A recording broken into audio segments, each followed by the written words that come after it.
você não tem que esperar dar o exato minuto para ir embora ou depois. Se você não está se sentindo bem hoje, vai, descansa, amanhã você compensa.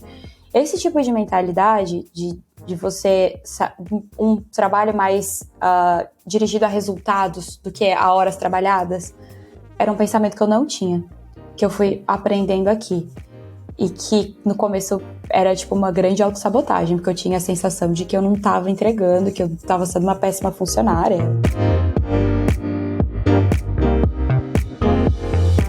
Olá pessoal, bem-vindos a mais um episódio onde a gente explora a vida de brasileiros em tech morando fora. E aqui quem fala é o Gabriel Rubens e hoje eu tô aqui com a Marina Coelho, que vai contar como que é a vida lá em UK, né? Ainda mais trabalhando na Google, né, no time do Firebase, como DevRel. Marina, tudo bem? Tudo ótimo. Tô bem feliz, obrigada por ter me chamado. Que isso, eu que agradeço, porque eu tô bem curioso para saber como que tá sendo essa vida aí. Mas antes de começar, seria legal falar o que você faz, né? Eu já dei uma introduçãozinha, mas acho que tu consegue falar muito melhor do que eu o que você faz. Claro, não. A minha posição é Developer Relations Engineer, né? Então, assim, eu costumo falar que eu tô ali entre 50% Developer e 50% Relations. Então, ao mesmo tempo que eu ainda faço código, eu consigo ter muito a parte de me relacionar com outros desenvolvedores dentro e fora da Google, sempre com o objetivo de ensinar os desenvolvedores a utilizar a ferramenta para a qual eu trabalho, que é o Firebase, né? Então, eu originalmente, antes de ir para essa carreira, eu era Android Dev, e então hoje eu uso os produtos do Firebase em aplicativos Android, principalmente, mas tenho aprendido iOS aí nos últimos tempos. E aí faço, enfim, artigos, code snippets, vídeos, tudo com o objetivo de ensinar os desenvolvedores a utilizarem o Firebase nessas plataformas.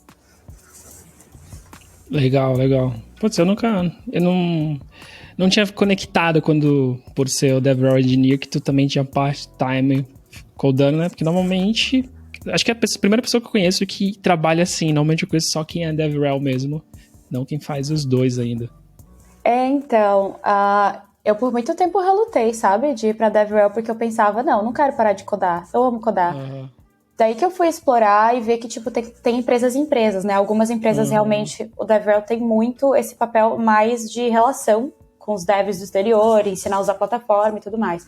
Já na Google, pelo menos pro Firebase, assim, mas eu sei que nos outros times é bem parecido, assim.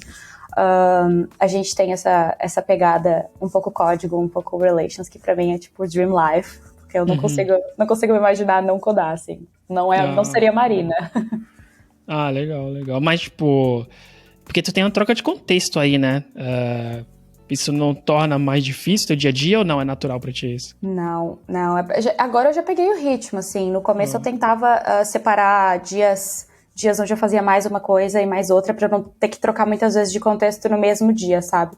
Porque toda vez que a gente troca de contexto, nosso cérebro demora um pouco pra fazer aquele ramp-up. E eu queria evitar de perder tempo de trabalho. Mas hoje em dia é bem tranquilo, assim, tipo, acostumei. E agora a tua ida para o Reino Unido, né? Conta como que foi essa ideia, se foi pela vaga, tu já tinha ido lá, ou como muita gente acontece, é por intercâmbio, fez intercâmbio e quis morar fora. Então, qual que é a tua história com o Reino Unido? Eu sempre quis fazer intercâmbio, assim, desde que... Eu lembro que quando eu fui fazer 15 anos, eu enchi tanto o saco dos meus pais, coitados, que eu queria porque queria ir pra fora. Mas, enfim, era muito nova e meus pais conversaram comigo. Hoje agradeço a eles porque eu vejo que eu realmente não tinha cabeça pra ir pra fora. Eu sei que muita gente tem já na cidade, né? Eu não tinha, mas na época eu não enxergava. E aí sempre tive essa vontade e meus padrinhos sabiam disso. E eu sou muito próxima, assim, dos meus pais e meus padrinhos. Pra mim, eles são todos meus pais. Dividiram na criação, assim. E aí, quando eu fiz 20 anos, os meus padrinhos me deram de aniversário. Nós todos viemos a Londres, no caso a Inglaterra e a França. Eu, meus padrinhos e a filha deles, que é também minha irmã de coração. E foi um presente para mim de 20 para essa minha prima de 10, né? Então a gente veio para esses dois países, porque eles sabiam que desde muito tempo eu queria conhecer aqui. e muito por causa de Harry Potter, tá? Não posso mentir que não teve uma influência muito grande eu querer vir pra Inglaterra.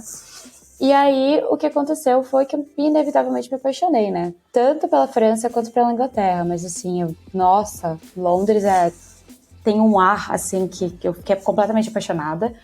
E já voltei pro Brasil daquela viagem, que foi totalmente turística, né? Mas voltei com a cabeça de, se um dia eu sair do Brasil pra morar, é aqui. Voltei, assim, pensa com essa sensação muito forte. Mas isso, eu tinha 21 anos na época, então fazem... Ih, meu Deus, vou revelar a minha idade. Fazem 6 anos isso, né? E era só um sonho distante pra mim até ano passado, assim. Daí ano passado foi onde eu descobri essa vaga como DevRel da Google. Li bastante sobre... É bem detalhado quais são as coisas que você tem que fazer. E eu vi que realmente ainda incluía bastante coding e bastante a parte de relations, que eu gosto muito, assim. Eu gosto muito de falar com pessoas, eu gosto de ensinar, eu gosto de poder ajudar, sabe? Eu queria muito poder exercer esse lado. E aí, casou, assim, que eu vi DevRel e eu vi Londres. Eu falei, é isso. Apliquei. Apliquei, mas, ser bem sincera, assim, com aquela sensação de, poxa, é a Google. É, tipo, muito long shot. Não vou passar. Mas estudei e foi indo. E cada etapa que passava do processo, eu ficava mais assim, meu Deus, peraí, tá virando realidade, sabe? E aí, graças a Deus, assim, virou realidade. E fui em setembro para outubro do ano passado, dei início no processo. Na época, assim, Covid, super difícil de tirar visto, né? Porque sou de Floripa, tive que viajar para São Paulo, para Brasília para fazer a prova do IELTS, para São Paulo para tirar o visto. Então, todo aquele clima de voo cancelado, de appointment no consulado cancelado. Demorou no total aí quase uns 4 meses. Eu consegui vir só em janeiro desse ano. Então chegou no inverno. Ai, nossa, sim. Então é aquele choque. Então eu vou falar do inverno já, porque eu acho que esse é um assunto importante quando eu falar de Londres, né? Mas eu queria saber um pouco como foi o teu processo. Ainda mais porque entrevista para Google, né? Google, para Meta, qualquer uma dessas empresas grandes, assim, sempre tem esse mito, né? Todo mundo quer fazer, tem milhares de vídeos sobre como se preparar. Mas como que foi o teu processo, até mesmo o que você estudou para passar nele? Então, vou falar de uma maneira mais geral, porque eu não sei até onde é permitido falar do processo. Sim. Mas assim, sem dúvidas é um processo difícil. Eu acho que não somente as perguntas da entrevista em si, mas o que mais tende a prejudicar as pessoas no processo é o nervoso que a gente fica, né? O psicológico é uma empresa grande, de as pessoas que estão me entrevistando, elas já têm o emprego delas garantido. Então, eu acho que a preparação para uma entrevista desse porte tem que vir não só do lado técnico, mas do lado psicológico também, assim. Eu faço terapia há muitos anos, e é uma coisa que eu não tenho vergonha nenhuma de falar, porque eu acho que é maravilhoso. Então, assim, ao mesmo tempo que eu trabalhei, eu entrei no processo em maio do ano passado. Então, é um processo bem longo, né? Maio a setembro.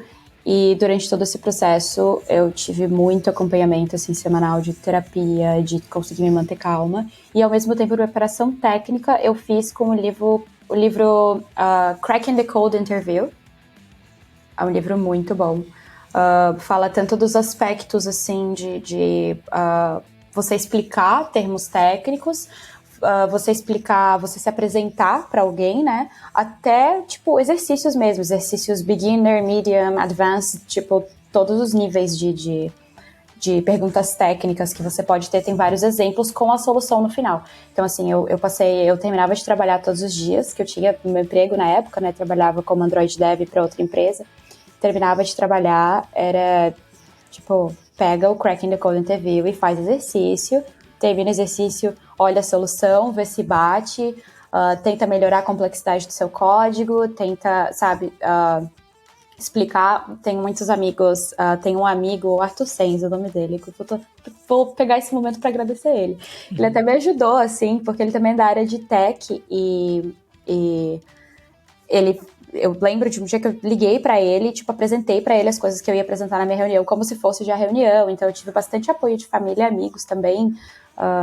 assim, foi um ano que eu dei uma isolada, não fui em aniversário de amigo, coisa assim, porque eu falava, gente, amo vocês demais, mas assim, eu tô estudando pro meu sonho, assim. Todo mundo foi muito compreensivo. Um grande beijo pra todo mundo que foi muito compreensivo comigo, porque é muito difícil.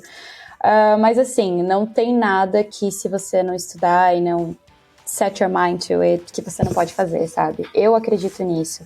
Claro que a gente não pode ser meritocrata, a gente tem que ser realista e saber que tem gente que não tem a mesma oportunidade. E eu entendo isso.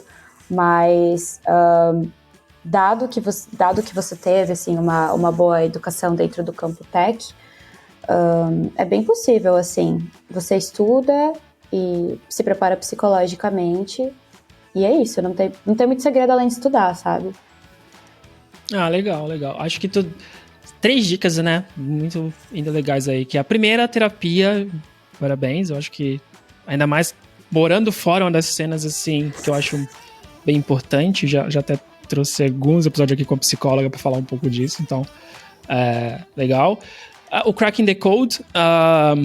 Acho que já fiz com o Charles, que foi pra Microsoft, mesmo livro. Então, todo mundo, né? Acho que é a dica principal de estudar. E ter alguém, né? Tipo, ter alguém com a cabeça parecida com a tua, alguém técnico pra te ajudar, né? Sempre torna mais fácil estudar, porque praticar é muito bom sozinho, já te coloca na frente, né? Porque depois não é uma surpresa, mas quando você pratica com alguém pra te dar um feedback sobre o que você tá fazendo, né? Falar alguma coisa ajuda mais ainda.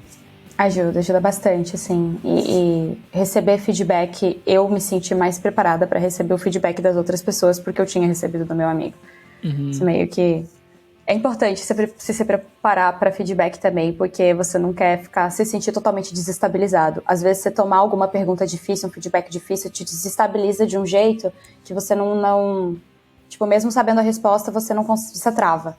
Então, é importante também você aprender a lidar com momentos que podem dar errado na entrevista e, tipo, respira fundo e segue. Não é porque esse pedacinho do exercício deu errado que você vai ter... Eu, inclusive, em uma das entrevistas, eu tenho certeza que eu respondi uma coisa errada, mas tô aqui. Então, tipo, sim. Se eu pudesse dar uma dica master, assim, não fica nervosa, se errar alguma coisa durante a entrevista, porque ninguém é perfeito. Ninguém é perfeito e todas as empresas estão cientes disso. Sim. E como você lida com o erro também, eu acho que acaba sendo parte da avaliação, né? Tipo, fica calma, consegue explicar, assim, quando toma feedback, fica calmo também. Acho que boas dicas. E eu acho que até entrevista mesmo, né? Não só a parte do código, mas o comportamento é prática, né? E a parte que tu falou do livro, então, se você tiver alguém para praticar, ótimo. Se não, existe até consultores para isso, ajuda, porque comportamento em geral é prática.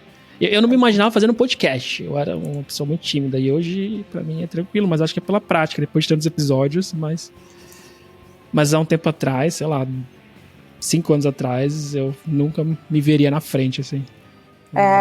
Eu acho que isso também todo tipo de habilidade vem um pouco de prática, né? Isso de apresentar, eu consigo me relacionar muito com o que você tá falando, me identificar muito, porque parte do trabalho de DevRel é ir pra conferência, dar talks, por vezes workshop, aparecer em vídeo. Então, no começo era, assim, a minha primeira talk oficial foi em Amsterdã. A minha primeira talk depois que eu entrei na Google, né? Porque antes disso eu já tinha dado talk. Mas eu acho que o peso depois que você entra para uma empresa desse tamanho é um pouco maior, porque você fica pensando, bom, se eu errar alguma coisa, eu estou errando em nome de em nome de um produto. Não quero fazer isso. Não quero, tipo, direcionar os desenvolvedores para um lado errado, né? Então a pressão foi muito maior. Mas, assim, depois da terceira, quarta apresentação, vai ficando mais leve e você começa a gostar, né? Tipo de vontade de ir lá e dar uma talk e conversar com as pessoas, assim. Era uma coisa que eu também não imaginava que eu ia fazer com frequência, sabe? Que ia ser parte das minhas tarefas, assim.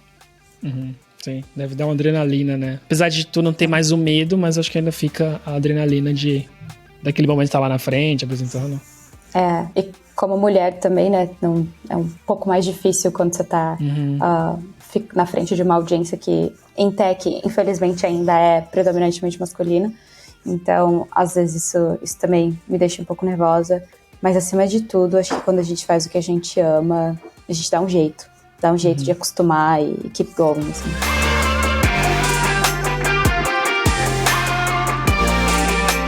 Mas você chegou aí no inverno, né? Então é aquele choque gigante, né, de sair de Floripa, né, para o inverno de Londres. Como que foi?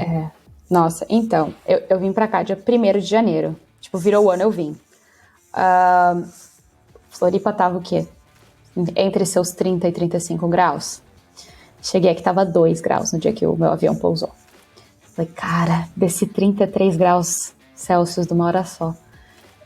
Trouxe algumas roupas no avião, na mochila que tava comigo, né, pra já trocar no aeroporto. E te falar que, assim, nos primeiros 3, 4 dias eu não senti muito, porque eu acho que eu tava tão empolgada pra começar uma vida nova que eu pensei, tudo bem que tá frio, não tem problema. Nossa, daí passa 1, 2 semanas e você tem que fazer coisa básica, tipo, comprar comida. E aí você fica, ai meu Deus, eu só queria simplesmente sair de casa e comprar comida, mas antes eu tenho que botar 35 camadas de roupa pra poder fazer isso. Então, assim, parece que a gente reclama um pouco de barriga cheia, mas é que realmente pesa, sabe? A falta do sol pesa, com o tempo sua vitamina D vai caindo um pouco, então tipo, você tem que se adaptar a uma rotina de não muito sol, de não muito calor, tudo no seu corpo muda, assim, até tipo textura de pele, cabelo, tudo fica diferente. Isso foi bem difícil para me adaptar. Eu arrisco dizer que foi uma das coisas mais difíceis para mim, foi me adaptar a clima, temperatura, água, que aqui é muito hard water, né? Então, tipo, a pele é diferente. Aquela pedrinha, não sei, toda hora eu esqueci o nome, mas sim, mas essa aí mesmo. Até eu senti que o vidro fica embaçado, fica meio esbranquiçado. Por isso, exatamente. Sim. É a mesma coisa aqui. Eu senti que tinha algo diferente na água, aí o pessoal falava que não, aí eu fui no Google e descobri que sim, a água é diferente, sim. Tudo isso, sim, Mas eu diria que o frio é o número 1. Tô louca pra dar uma fugida essa janeiro e fevereiro e ficar um tempinho no Brasil, pular um pouco o inverno rigoroso, que é difícil. E tu chegou ainda na pandemia, né? Tava tudo fechado ainda que você chegou aí, não? Cheguei. Assim, tudo fechado não, mas eu ainda entrei naquele regime de, tipo, você entra e você só pode entrar se você mostrar o comprovante que você comprou o teste de segundo dia, né? Você entra, você tem que fazer... tive que fazer um exame antes, um PCR antes de sair do Brasil, mostrar o resultado negativo e aí mostrar junto um documento que comprovava que eu já tinha pago pelo meu teste do segundo dia aqui. Daí, quando deu 48 horas, eu fiz o teste aqui e, infelizmente, peguei Covid na vinda para cá. E aí, isolei, só que daí eles já estavam numa política de, tipo, você isola 5 dias e aí, se você fizer outro exame e tiver positivo, você tá liberado. Quer dizer, tiver negativo, né? Negativo, sim. E foi o que eu fiz. Deu 5 dias, eu fiz outro, deu negativo. Pra falar a verdade, eu fiz 2, porque eu fiquei meio noiada. Fiz um num dia, outro no outro dia, os 2 deram negativo. E aí fui liberada. Mas eu tenho um amigo meu que veio morar aqui um tempo depois, tipo, 3, 4 semanas depois, e logo que ele chegou aqui, ele também teve que passar por esse processo, mas logo que ele chegou, eles derrubaram essa última medida e, tipo, se eu tivesse vindo um mês depois, não precisava ter feito nada, era só entrar no avião e vir, assim. Acho que aqui foi um dos primeiros lugares da Europa que eles tiraram até o uso de máscara obrigatório. Porque eu lembro que em fevereiro eu fui visitar 2 amigos em Amsterdã e aqui já não usava mais máscara. E lá em Amsterdã ainda usava pra tudo, assim. Então acho que aqui foi um dos primeiros países que eles derrubaram as medidas. Em alguns ainda continua dentro de transporte públicos, ainda tem. Sim. Acho que tava na Espanha e ainda era obrigatório, até tomei um susto. Portugal tá tranquilo já quanto a isso? Tá, faz um tempinho já que não é mais obrigatório. Ainda tem várias pessoas, quando você pega metrô, assim, usando máscara ou ônibus, mas não é mais obrigatório. Mas o pessoal aqui obedece bastante, né? É bem interessante ver isso. Eu viajei durante a pandemia, dava pra ver a diferença de pessoas usando máscara quando era obrigatório na rua e a diferença de outros países, assim, que... Por exemplo, a Alemanha, eu esperava que fosse bem mais... É que eu tava em Berlim, né, também. Eu esperava que tivesse bem mais gente respeitando lá do que aqui, mas não. Eu vi que aqui o pessoal é muito obediente. Tipo, caiu máscara, ok. Mas volta a máscara, que teve umas épocas que parava, depois tinha que voltar. Você via todo mundo de novo com máscara, então... isso é legal, né? Diferente, sim. Isso é legal de ver. Pessoal respeitando. É. E agora sobre o trabalho, né? O teu papel, como você mesmo falou, envolve muito falar com pessoas, fazer palestras, e foi um papel novo para ti, mas apesar que você já tinha comentado que gostava, sempre gostou dessa interação, de ensinar, né? Então já tinha essa interação no Brasil, mas agora na empresa internacional, né? Não só internacional, mas como a Google. Então, o que tu sentiu diferente, assim, de cultura de trabalho, das pessoas, do teu chefe, forma de trabalho, estando aí em UK, que por todo mundo que eu conheço, né, é muito mais misturado do que trabalhar só com ingleses, né? Aqui é bem misturado. Assim, alguns dos melhores amigos que eu fiz aqui, que são da Google, alguns deles, né? Agora que eu tô parando pra pensar, dos que são mais próximos de mim, nenhum é daqui. Tem um amigo do Moçambique, um amigo que é da Austrália, um amigo que é de Los Angeles. Então, tipo, aqui é muito terra de imigrante, né? Tem muita gente de fora. Então, aqui eu senti duas coisas muito diferentes em relação a regime de trabalho, tipo, a maneira como as pessoas trabalham aqui. Eu tenho pra mim que o Brasil tem uma cultura... E eu só percebi isso quando eu, tipo, olhei de fora a situação. O Brasil tem uma cultura muito rigorosa de trabalho.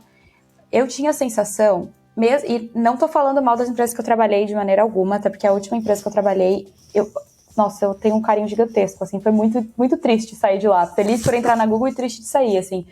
E não tinha, tipo, micromanaging, era uma empresa ótima, não botavam pressão na gente, mas o brasileiro em si tem uma cultura de muita pressão, de tipo, eu tenho que mostrar trabalho. Tem que mostrar, tipo, aquela coisa de se você sai 5 minutos antes e bate ponto 5 minutos antes, a galera fica assim, por que você tá saindo mais cedo? É meio visto com maus olhos, eu sentia isso, muito no Brasil. Tipo, fiquei doente hoje. Nossa, se eu não tinha um atestado pra mostrar, eu ficava noiando, pensando, meu Deus, vão achar que eu tô matando trabalho. E aí eu vim pra cá, e no começo eu tinha muito essa mentalidade, né? Tipo, eu perdi a hora. Gente, até porque eu também vou responsabilizar isso um pouco na Google, porque o escritório é muito legal. Então, no começo eu não tinha vontade de ir pra casa. Queria ficar no escritório. Mas tinha dia que eu chegava às 8 da manhã e saia às 8 da noite. Porque eu tava lá, me divertindo, e gostava do escritório, gostava do que eu fazia, tava empolgada. Até que alguns amigos daqui começaram, que já são de países da Europa, tipo, eu tenho um amigo que é alemão e a cultura deles lá é bem certinha também para trabalho, né? Mas bem certinha, pelo menos o que ele me passou, né? Eu não quero me apropriar da cultura de ninguém aqui, falar errado da cultura de ninguém. Mas, tipo, eles sabem também a hora de parar. Eles sabem a hora de trabalhar muito e a hora de parar e descansar. Isso eu ouvi demais de um amigo que é da Alemanha. E ele conversou, assim, esse meu amigo de Hamburgo, desculpa. Esse meu amigo de Hamburgo, ele conversou muito comigo de, você tem que saber, você vai dar burnout, tipo, você tem que saber que a hora de parar, você não tem que ser produtiva às 8 horas do seu dia, você não tem que esperar dar o exato minuto para ir embora ou depois. Se você não tá se sentindo bem hoje, vai, descansa, amanhã você compensa. Esse tipo de mentalidade de você, um trabalho mais dirigido a resultados do que a horas trabalhadas, era um pensamento que eu não tinha, que eu fui aprendendo aqui. E que no começo era tipo uma grande autossabotagem, porque eu tinha a sensação de que eu não estava entregando, que eu estava sendo uma péssima funcionária, mas tipo, se eu saía 20 minutos mais cedo. E aí no outro dia, mesmo que eu trabalhasse 2 horas a mais, eu ficava, mas aquele dia eu saí 20 minutos mais cedo. E isso para mim foi a maior choque cultural no trabalho que eu tive, assim. Muito mesmo. E que eu fiquei muito agradecida de poder conhecer gente de outras culturas, porque daí eu consegui ver que realmente é uma cultura muito, assim, brasileira. Talvez de outros países da América também, não sei. Não conheço tantas pessoas da América do Sul, na verdade. Conheci mais de países da Europa. Então, esse foi um grande impacto. E um impacto positivo, né? E um impacto que eu diria que é meio positivo, meio negativo. Não sei. Vou ser bem sincera nesse, tá? Eu percebi que as pessoas respeitam mais sua opinião quando vem o nome Google na frente. E eu acho que, assim, eu talvez tenha percebido essa mudança mais bruscamente, talvez, por ser mulher. Porque, como mulher, a gente sente que a gente tem que se provar um pouco mais no mercado de trabalho. Sim. né? Sempre tem aquele... Já aconteceu comigo, já vi com amigas minhas acontecerem aquela coisa de, tipo, se um homem fala uma coisa, o outro homem vai falar, ok. Se a mulher fala, você tem que provar. Tipo, tá, mas da onde você viu isso? Por que isso é melhor? Sabe? Então, foi muito diferente, assim, ter pessoas me ouvindo e pedindo ajuda e respeitando a minha opinião. E, claro, um pouco também deve ser pelo choque cultural, de aqui no país talvez as pessoas já teriam uma educação mais voltada para igualdade de gêneros, mas um pouco também eu sinto que porque tem um peso você carregar o nome Google, assim, nos seus perfis, no seu crachá, digamos assim. Quando você tá em conferência, né? Tipo, literalmente no seu crachá. Sim. Eu sinto que tem um peso diferente. E a razão pelo que eu digo que é meio a meio, meio bom, meio ruim, é que, tipo, poxa, que bom, porque eu posso ajudar pessoas, tipo, elas sabem que eu tenho conhecimento para ajudar elas e elas vão realmente fazer o que eu tô recomendando, ou o que, né, o Firebase, as best practices que o Firebase recomenda, porque elas confiam que é alguém que conhece o produto. Então, me permitiu ajudar mais pessoas. Elas terem confiança na minha voz e no que eu falo.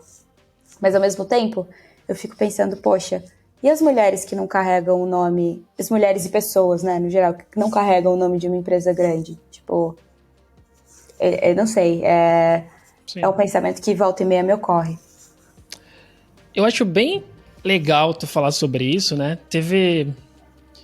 Porque, assim, eu acho que é bom tu não perder esse contato com a realidade que existe outras pessoas, apesar de tu ter oportunidade, né? Tem um episódio que eu fiz ano passado, faz muito tempo, eu não vou falar o nome, porque eu não sei se a pessoa quer, mas um dos participantes, né, ele conseguiu viajar, fazer intercâmbio enquanto tentava descobrir o que ia fazer da vida, né? Que máximo. Sim. E aí depois ele descobriu que ia ser programador, voltando pro Brasil, assim, ele falou que tinha virado programador. E a gente fez o episódio e depois ele mandou uma mensagem falando, cara, tipo, depois de falar toda a minha história, eu comecei a perceber quanto eu sou privilegiado e falou, tô até me sentindo meio mal, assim, sabe? Ele falou, cara, não acho que todo mundo pode parar de trabalhar e fazer o que eu fiz pra descobrir o que é da vida. E aí o que eu tava falando com ele é, cara, agora que tu conseguiu, ajuda outras pessoas, né? É o máximo, não dá pra tu ficar culpado, se sentir culpado por isso. A oportunidade que tu teve é legal, mas se sentir culpado não vai mudar em nada, não vai ser legal pra ti nem pra ninguém, né?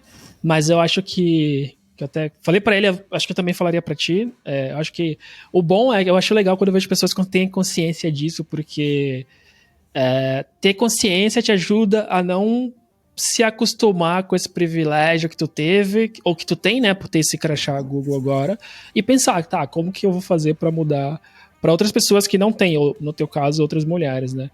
E sim, eu acho que é diferente mesmo, e falo isso por já ter visto, hoje eu não programo mais, trabalho com agilidade, mas como programador eu já vi as mulheres sendo tratadas diferente, eu vi muito claramente, assim, que tipo, aconteceu uma vez, duas, aí eu falei, não, meio coincidência, meio porque ela é nova, 3, eu comecei, ok, sabe, tem alguma coisa estranha aí, porque o pessoal respeita menos a opinião dela.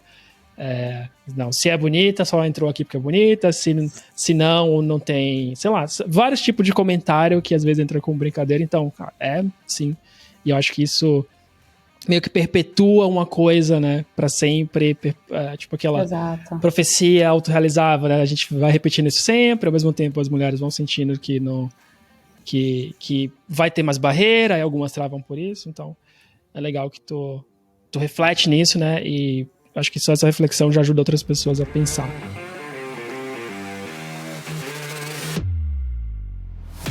Até comentário disso que tu falou da cultura de trabalho, tu falou da Alemanha, tu falou não sabe, eu posso falar 100% das pessoas que participaram da Alemanha falaram a mesma coisa, mas pra piorar, 100% das pessoas falaram isso.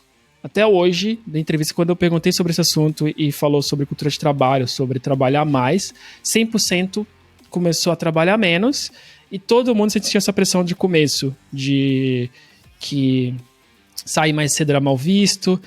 Várias pessoas foram chamadas a atenção por chefes de, cara, deixa isso pra lá, não precisa terminar. Não faz diferença tu querer comentar isso hoje ou amanhã, sabe? Uhum. Então, eu já ouvi de algumas pessoas que talvez a cultura asiática é mais complexa que a nossa, né? O pessoal tem a pressão maior, mas comparando a europeia com a brasileira, eu não posso fazer estatística só pelo podcast, mas todo mundo do podcast na Europa e uma nos Estados Unidos que falou sobre isso também. Todos sentiram que a pressão diminuiu e que a própria pessoa se colocava pressão no começo, sabe? Então... Nossa, bem o que eu sinto. Eu acho que é bem uma constante mesmo. É meio triste isso, né? Não faz muito sentido. Tipo, eu nunca pensei que no Brasil seria assim, quando eu olhava. Eu tava lá no meio do sistema, né? Então eu nunca parei pra pensar nisso. Achei que era só o normal. Eu também nunca parei pra pensar nisso até o momento que eu saí e que me foi apontado, você tá fazendo isso. Você tá, tipo, você vai dar burnout, porque você tá trabalhando horrores, mais do que mais, não é nem do que é mais preciso, é mais do que é saudável. Então, também não sei da onde veio essa cultura, qual é a raiz dessa cultura, mas assim, a gente sabe, a gente é um país que ainda tá, Brasil ainda é um país que tem muito a se desenvolver. E a gente já teve muitas épocas onde economicamente estava tão ruim que muita gente estava desempregada até hoje, né? A gente sabe como está hoje a situação, muita gente desempregada. Os preços carésimos para tudo. Então, assim, eu acho que talvez até um medo de tipo, não posso perder esse emprego, sabe? Uma cultura de tipo se agarrar no que a gente tem e fazer tudo para ter aquilo ali, porque a gente não sabe, é meio incerto o dia de amanhã, né? Mas isso é assim, ponto de vista completamente pessoal. Respeito quem não concorda, mas é a sensação que eu tive, sabe? Mas tem uma diferença muito grande de produtividade e hora de trabalho, né? Eu acho que o que a gente deveria buscar era produtividade mais do que trabalhar mais horas, né? Como tu gerar mais com menos recursos ou horas. Eu acho que a impressão que eu tenho em todas essas conversas do podcast é que a gente faz ao contrário, né? E tu trabalhar várias horas, tu para de ser produtivo, né? Certo momento, né? Sim, tem uma hora que seu cérebro precisa de descanso. O descanso é tão importante quanto você trabalhar. Senão você vai... Não adianta, a cabeça não aguenta. E ainda, tu comentou sobre teus vários amigos internacionais, né? E eu acho que é normal quando a gente vai morar fora. Então eu queria passar para essa parte mais de como que tá sendo morar em Londres. Sair do trabalho e como que foi essa mudança, né? Porque a cidade já te encantou desde as tuas Harry Potter, depois das tuas férias, né? Então... como que é morar aí mesmo? Porque também é uma capital grande, né? É, bem grande. E eu vou ser bem sincera, eu tive muita sorte, tá? Foi muito bem, tipo, não sei sua crença, mas na minha crença, Deus, né? Pra mim, Deus me abençoou muito, assim, quando eu vim pra cá. Porque eu conhecia uma pessoa que morava aqui, quando eu me mudei. E essa pessoa era uma pessoa que... um amigo meu que estudou comigo na época da faculdade, mas a gente já não se falava há muito tempo, porque ele já estava morando aqui há uns 4 anos e pouco. Então fazia muito tempo, eu vim com esse medo de, se ele já me ajudar a conhecer alguém, já ajuda, né? Tipo, pra eu começar a minha rede de apoio. Até porque quando eu me mudei, ainda estava no primeiro mês lá, meio incerto a pandemia, então o escritório da Google não estava aberto ainda, por segurança, né? Pra segurança dos funcionários. Então eu tava trabalhando do meu quarto de hotel. Então, pensa, tá frio, você não sai na rua, você só conhece uma pessoa, você não consegue ir pro escritório. Tem toda aquela tensão de, tô tentando decidir a casa que eu vou morar, tô tendo que abrir conta de banco, tô tendo que resolver conta telefônica. Sabe, é tudo um estresse, se você não tiver alguém para se apoiar, fica difícil. Eu tive muita sorte, porque logo na segunda semana, logo depois que eu passei que eu dei negativo os 2 testes seguidos do Covid, esse meu amigo falou, olha, tô indo jantar na casa de uns amigos aqui. Você quer ir junto? Falei, vamos. Ótimo, né? Vou conhecer uma galera. E nessa noite, ou seja, eu tava aqui há uma semana, eu conheci a minha melhor amiga aqui, que é a pessoa que mora comigo. Moro eu e outra brasileira, né? Que é a Maíra. E eu tive muita sorte, assim, porque eu acho que eu conheci uma outra eu quando eu conheci ela. E eu sei que muita gente não tem essa sorte, por isso que eu digo que foi muita sorte, assim, tipo... de início eu morei em outra casa, até porque ela também estava com um contrato onde ela morava, então ela não podia sair de lá, mas acabou que deu tudo certo, como a gente começou a se gostar muito, ver que a gente era muito parecida, que a gente pensava da mesma maneira em relação a, tipo, basicamente tudo, a gente falou, bom, ia ser legal morar junta, né? E aí acabou que deu certo quando teve, enfim, longa história, mas ela conseguiu sair da casa dela, porque estava para vender a casa. E aí eu também saí da casa onde eu estava, que eu morava com outras 2 meninas, mas não eram brasileiras. E aí eu saí da casa lá onde eu estava, adorava as meninas, 2 queridas, mas Tipo, o nível de amizade que eu tenho com a Maíra, eu não encontrei com ninguém aqui. Então eu queria muito morar com ela. E deu super certo. Então, tipo, pra mim, a minha vida pessoal aqui, eu tive uma ajuda muito grande desse meu amigo que apresentou no início outras pessoas. Depois da Maíra, que todos os dramas que você pode possivelmente passar quando você muda de um país e deixa tudo pra trás. Ela passou anos atrás, porque ela já tá aqui há 4 anos. Então eu tive alguém pra conversar e falar, cara, tô morrendo de saudade dos meus pais. Meu, será que eu fiz a coisa certa? Será que eu volto? Tipo, e se acontecer alguma coisa com meus pais e eu tô aqui? E aí eu vou ficar o resto da vida pensando que eu podia ter passado mais tempo com eles e eu vim pra cá. Então, todos esses dilemas eu tinha ela pra conversar comigo. Então, ela foi, assim, essencial pra minha estadia aqui, eu diria. E, então, assim, ela e os amigos que eu fiz na Google, que também conseguem se identificar comigo muito, porque todos na mesma situação, né? Tipo, um vem desse canto do mundo, outro vem desse canto do mundo, todo mundo deixa a família pra trás, e a gente chega aqui e acaba formando a nossa própria família, né? Então, tipo, nunca foi tão... A gente cresce ouvindo que, amigos são a família que Deus nos permitiu escolher, mas isso nunca fez tanto sentido do que quando eu me mudei pra Londres. Porque realmente, assim, hoje os amigos que eu tenho aqui pra mim são minha família. Tipo, da fim de semana eu quero ou ficar com eles, ou ficar, tipo, eu e Maíra em casa, a gente cozinha uma coisa, vê um filme, lê um livro e, tipo, a vida que eu pedi a Deus, sabe?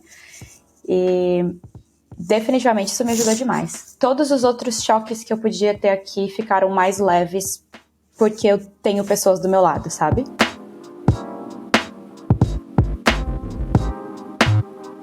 Tu falou que todos os choques, assim, foram mais tranquilos, né? Mais ou menos, por ter amigos aí. Mas tu lembra de algum choque cultural que tu teve aí? Assim, não só falando de trabalho, mas o lugar mesmo. Seja comida, Sim. costume, jeito das pessoas. Sim. Comida.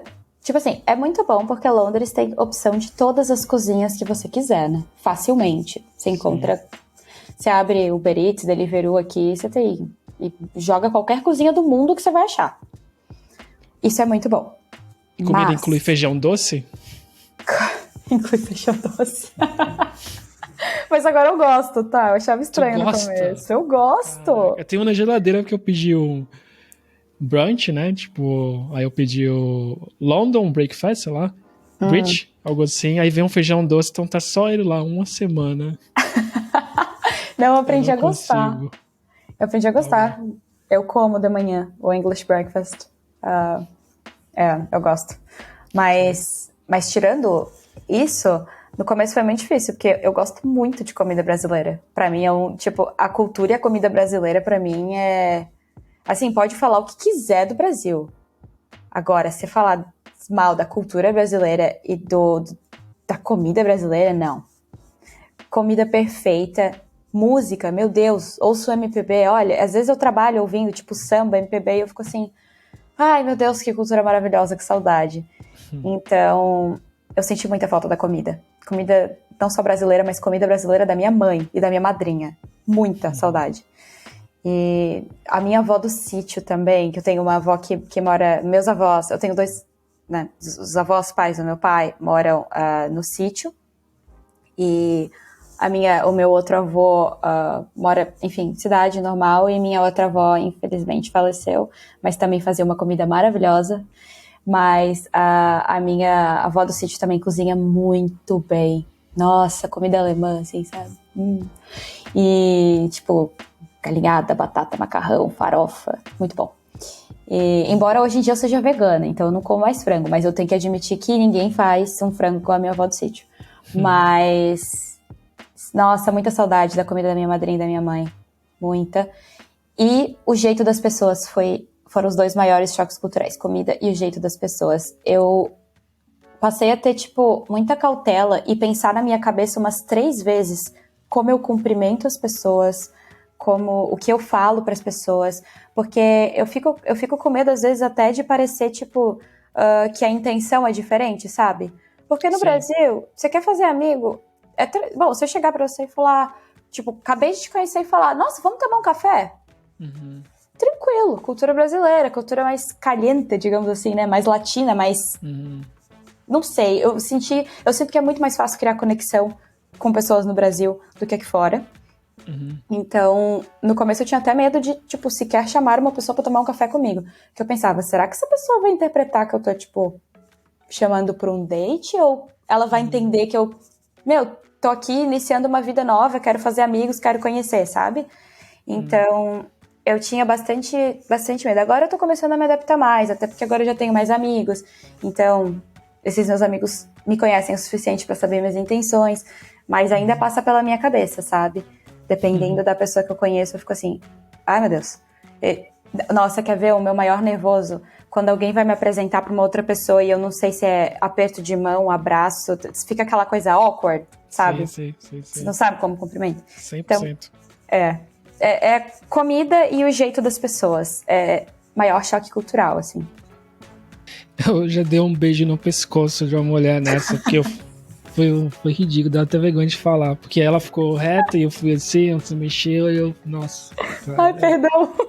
Não, pode ir, porque foi ridículo, mas sim. Aí essa me ensinou de vez que agora eu paro e observo demais assim, sabe? Eu vou me movimentando do jeito que a pessoa vai. Se tiver a mão, abraço, o que for, então... Você espera o movimento da pessoa. Isso. Então, começando a empresa nova, então, tô nesse processo essa semana, desde ontem, de cada pessoa nova, opa, como é que é? Porque a empresa é bem internacional. Sim. Isso é engraçado, porque eu sempre gostei de abraço, assim. Eu não gosto de pessoas que ficam pegando o tempo inteiro, mas, tipo, cumprimentar, abraçar as pessoas é uma coisa que eu gosto, e aqui eu tive... E não é tão ruim, em Portugal ainda parece, né? Tem pessoas que são... que também abraço que nem a gente normal, né? Mas quando você vai misturando mais culturas, né? Ainda é muito complicado isso. E a intenção também, que você falou. A intenção também, e é engraçado porque a minha empresa anterior tinha muitas pessoas de UK, né? Muitas. Porque um dos escritórios é aí. E realmente... não do café, né? Porque eram reuniões online, mas parecia às vezes que a gente não se entendia sobre entonação, que não acontecia com o pessoal de US, não acontecia com o pessoal de outros países, né? Mas especialmente com o pessoal da Inglaterra, eu sentia que às vezes eles não entendiam que eu tava falando que era pra eles eles tinham que fazer algo, sabe? Não, essa task é tua. E aí o meu chefe até falou, não só comigo, até com os brasileiros e portugueses, ele falou, cara, vocês precisam ser mais explícitos, sabe? Ele falou, eu tô percebendo em várias reuniões que a gente às vezes acha que eles vão inferir pela nossa entonação. Ele falou, não, toda vez que tiver com algum inglês, ele falou, por favor, falem. Acabar a reunião, você ficou com isso, eu com isso e você com isso. Porque, falou, eu acho que eles não estão percebendo a entonação, eu acho que está gerando muita confusão e vice-versa. Então, sempre confirmem quando for com o inglês, ao final da reunião, né? Então, isso sim. Eu não sei se é especial com eles, se é só na minha empresa, eu também não preciso de mais gente, né, pra perceber, mas é verdade, a intenção muda um pouco, né? Muda. Isso aí eu não sei se é uma coisa só de inglês, até porque eu tento sempre... Isso é uma coisa que pra mim é de praxe. Eu termino uma reunião, eu saio... tenho um documento dividido entre as duas pessoas com uma clara lista de to-do pra cada uma. Então eu já pulo esse ter que te falar o que tu tem que fazer, porque tá ali, né? O que tu tem que fazer não, né? Porque eu não dou tarefa pra ninguém. Mas tipo, cada um sabe o que tem que fazer. Que a gente combinou. Mas de fato, é choque cultural, assim, entender até onde você pode ir ou não, a entonação que você deve falar ou não é complicado, arriscado. Sim, piada às vezes, assim. Tipo, exato. Às vezes eu fico confuso com o humor deles, sabe? Não sei, eles parecem, pelo menos pra mim, novamente, fazem muita ironia às vezes e eu fico perdido. Será que essa pessoa tá brincando ou não, sabe? E me fez entender muito porque as pessoas sempre reclamaram isso de mim. Que eu faço piada muito sério. Sempre reclamaram. E eu nunca entendi. E aí eu me peguei perdido algumas vezes aqui. Eu falei, ok, agora... Tá provando seu veneno. 100%. Não, isso me fez mudar muito, assim. Eu preciso deixar muito claro quando é uma brincadeira, porque eu já fiquei perdido algumas vezes aqui. Eu tenho um colega do mesmo time que eu, que ele é da Alemanha, e teve um dia que ele tava mais doentinho, assim, e daí, no dia seguinte, eu mandei uma mensagem, tipo, você tá melhor? E aí ele só mandou, tipo, sim, ponto. Aí depois ele voltou, que nossa, eu adoro essa pessoa, não vou falar o nome porque eu não sei se ele gostaria, mas ele voltou e falou assim, nossa, perdão, eu te dei a resposta alemã. Eu tô bem, obrigada, tô melhor. Tipo, pelo menos as pessoas que eu trabalho tem bastante essa consciência, assim, Sim. que a minha cultura é diferente. Mas eu te entendo, porque, tipo, se ele não tivesse falado mais nada, se ele não me conhecesse, não viesse me falar, nossa, eu tô bem, tô legal, valeu por perguntar.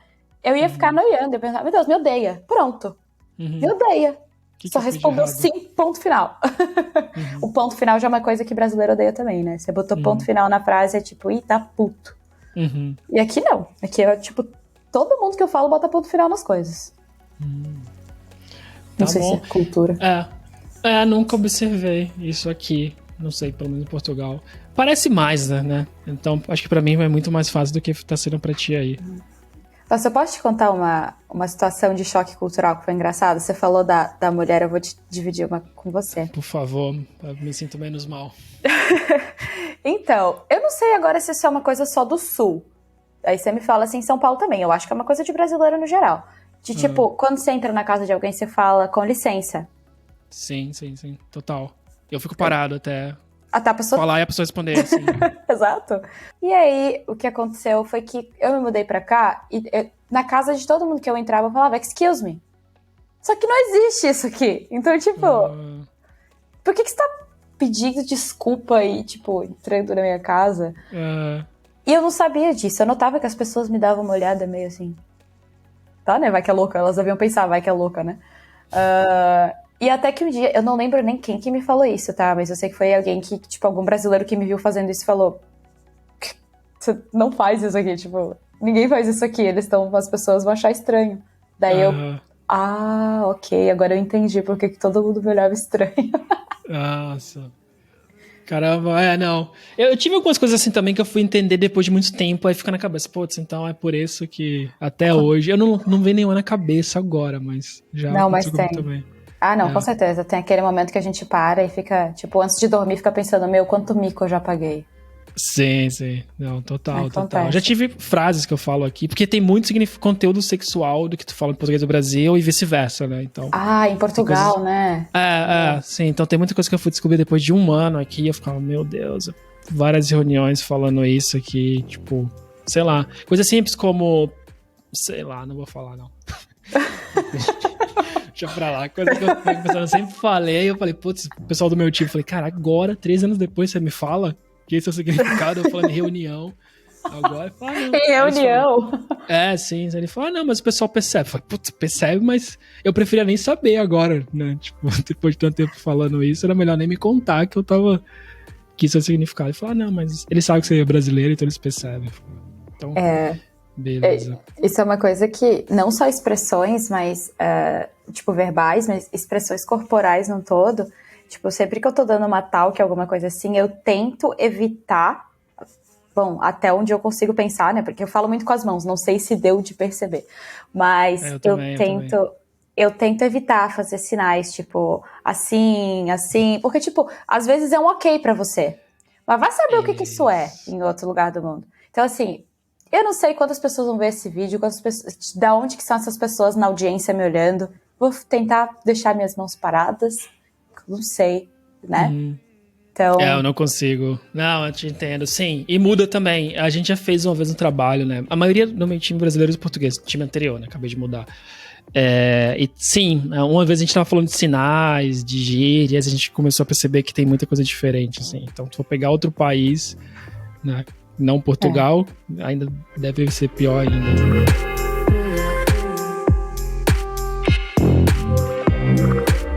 Quase um ano, né? Aí quase já um ano. Passando por todas as estações, então deu pra saber como que é a vida. E que bom que tu conseguiu encontrar, sabe, amigos já desde o começo. E isso foi uma das dicas da psicóloga até, de tentar contactar alguém que já tá lá, que você conhece, porque... a fase mais difícil é esse comecinho, né? Então que bom que tá dando tudo certo. E obrigado novamente, né? Porque foi um episódio bem legal aqui. Eu até esqueci, certo momento tava gravando, na real. Se tu vê, a gente começou a conversar antes de gravar, né? Eu esqueci de pegar o microfone, então eu me empolguei na conversa. Espero que não tenha estragado o episódio. E se tu quiser deixar alguma mensagem, falar, tu comentou do teu amigo aí, eu agradecer a alguém. O espaço é teu, antes de eu encerrar. Nossa, se eu for agradecer, eu tenho tanta gente pra agradecer. A gente ia precisar de outra hora de episódio. Isso é ótimo. Mas assim, todo mundo que eu citei nesse episódio, e não só essas pessoas que me ajudaram muito, né? Tipo, meu amigo o Arthur Sens, que me ajudou durante a fase de concorrer a Google, Maíra, que me ajudou quando me mudei pra cá, muito, né? Lucas Fernandes, que era meu amigo que já morava aqui, que me ajudou. Todo mundo que eu conheci aqui, todos os meus amigos que eu tenho aqui, enfim, Sara, Rosário, Kieran, Aaron e por aí vai. E também as minhas amigas maravilhosas, amigos e familiares do Brasil que, tipo, sempre tiveram lá e vieram perguntar. E, tipo, especialmente minhas amigas de infância, assim, que vinham, sabe, tá tudo bem, tá precisando de algo, conseguiu sua casa, manda foto, manda vídeo, liga pra gente. Então, assim, é muito, às vezes, difícil você ver a vida das pessoas seguirem. Porque, óbvio que vai seguir, tem que seguir, é o saudável. Mas você dá, tipo, fear of missing out. Muito. Uhum. Então, assim, todos os meus amigos... Eu não vou nem citar nomes, que daí vai que eu esqueço de uma, vai dar B.O. depois. Uhum. Mas elas sabem de quem eu tô falando. Então, elas e minha família... assim, cada vez que eu achei que ia deixar a peteca cair, eu recebia uma mensagenzinha, tipo... Oi, estamos com saudade, mas temos muito orgulho de você. E aquilo dá força. Então, é isso. A gente pode ter tudo na vida, sucesso, dinheiro, carreira, tudo. Não tô falando que eu tenho, tá? Tô falando, a gente pode ter tudo na vida, mas se a gente não tiver as pessoas que a gente ama do nosso lado, a gente não tem nada. Então, sim. Brigadão todo mundo. E muito obrigada por me ter aqui. Fiquei muito feliz de ter sido chamada mesmo, porque é o que a gente falou em algum ponto desse episódio, dar oportunidade, dar fala para mulheres, especialmente no campo de tech. É extremamente importante. Então, muito obrigada mesmo. Que é isso, eu agradeço pelo tempo e por compartilhar tudo isso. Acho que eu mesmo tenho que agradecer muito mais, porque eu tenho um podcast como hobby que eu falo, eu posso conversar com pessoas legais, que estão fazendo coisas legais pelo mundo, coisas que eu gostaria de fazer, né? Então, obrigado por compartilhar um pouco e até a próxima.